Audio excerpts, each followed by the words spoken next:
घर में अपने प्रिया प्रीतम को विराजमान करके घर के जो भी सदस्य हैं, पति है, पुत्र है, उसमें भगवत भावना करके हम सेवा कर रहे हैं। माता पिता की सेवा पूर्ण हुई, वो अंतर ध्यान हो गए, तो ऐसा तो नहीं कि आप सेवा रहित हो गए।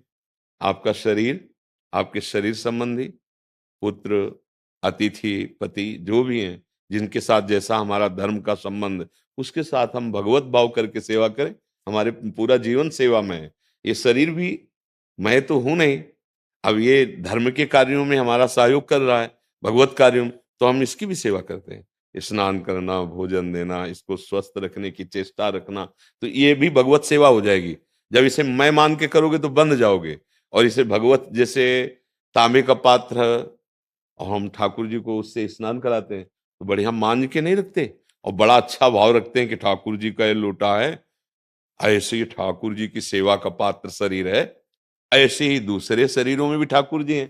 तो ऐसा तो है नहीं कि आप बिल्कुल अकेले हैं, कोई न कोई तो हमारा संबंधी है, कोई न कोई तो है। उसी में हम भगवत भावना कर लेते हैं, और भगवत भावना करके जो हमारा धर्म है उसके अनुसार सेवा करते हैं, तो हमारा जीवन धन्य हो जाएगा, हमारी सेवा पूर्ण हो जाएगी। तो ऐसा तो नहीं कि एकदम, अगर एकदम अकेले हैं तो फिर परम सेवा आओ, अंदर से आओ भगवान की शरण में, और असंग हो करके निरंतर भगवान का चिंतन करते हुए जीवन व्यतीत करें। पर ऐसा तो नहीं है ना।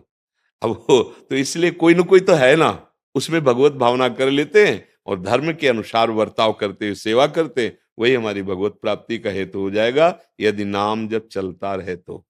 भगवत भाव सामने और नाम जप, दोनों दो आवश्यक है। दो के बिना तो सब एक दूसरे में आसक्त है ही है, ममता युक्त, भगवत प्राप्ति थोड़ी हो जाती है। दो भाव, पहला उसमें भगवत भाव और दूसरा नाम चलना चाहिए, जो नाम प्रिय हो। नहीं तो हम तो वृंदावनवासी राधा राधा राधा कहते हैं। जो नाम प्रिय हो, भगवान के सब नाम सामर्थ्यशाली हैं। नाम जप करते हुए जो संबंधी हैं उनमें हम भगवत भावना करके उन धर्म के अनुकूल बर्ताव करें, तो मंगल हो जाएगा। जी। देखो, सबसे प्रार्थना है, मनुष्य जीवन परमानंद की प्राप्ति के लिए भगवान ने दिया है। परमानंद उसी को प्राप्त होता है जो नाम जप करता है, जो भगवान निषेध किए गंदे आचरण, गंदा भोजन, गंदे पेय पदार्थ, गंदी क्रियाएं, इनका त्याग।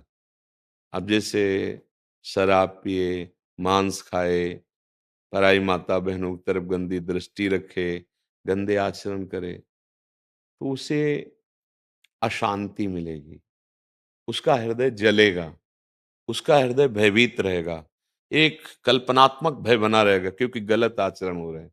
यदि हमसे अच्छे आचरण हो और हम नाम जप करें और भगवान का भरोसा हो, तो गृहस्थ धर्म में भी जो एक संत के हृदय में आनंद होता है, वही आनंद सिंधु आपके हृदय में है, वही आपको आनंद देने लगेगा। देखो, हमारे कर्म ही हमको दुख सुख देते हैं, तो हम अपने कर्मों का सुधार कर लें।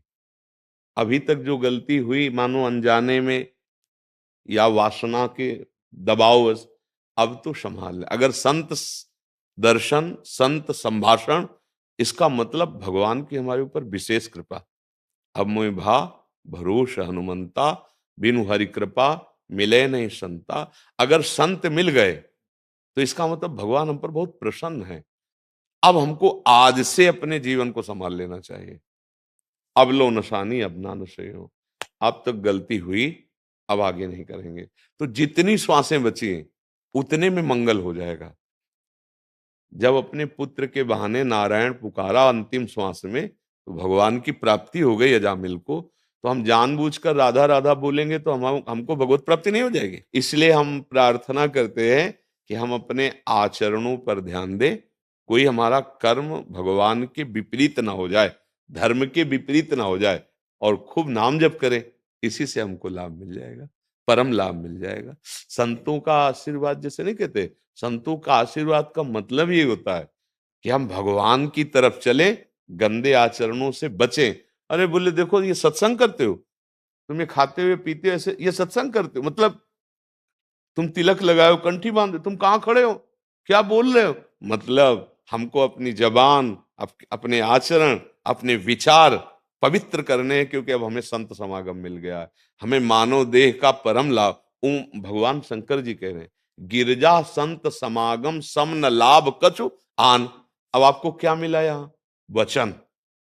अगर वचनों को आप पकड़ लो तो जो बड़ी बड़ी साधनाओं से होता है वो आपकी बात बन जाए।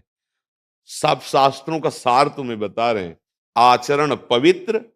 देखो, बहुत विद्वान हो आचरण खराब हो तो हमारे यहां माना नहीं गया। रावण बहुत विद्वान है, बहुत भारी विद्वान।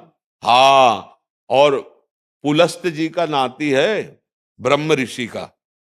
हाँ, पर आचरण नहीं संभल पाए तो उसे राक्षस कहा गया। उत्तम कुल पुलस्त कर नाती, उत्तम कुल पुलस्त कर, उसे राक्षस कहा गया, नहीं कहा गया।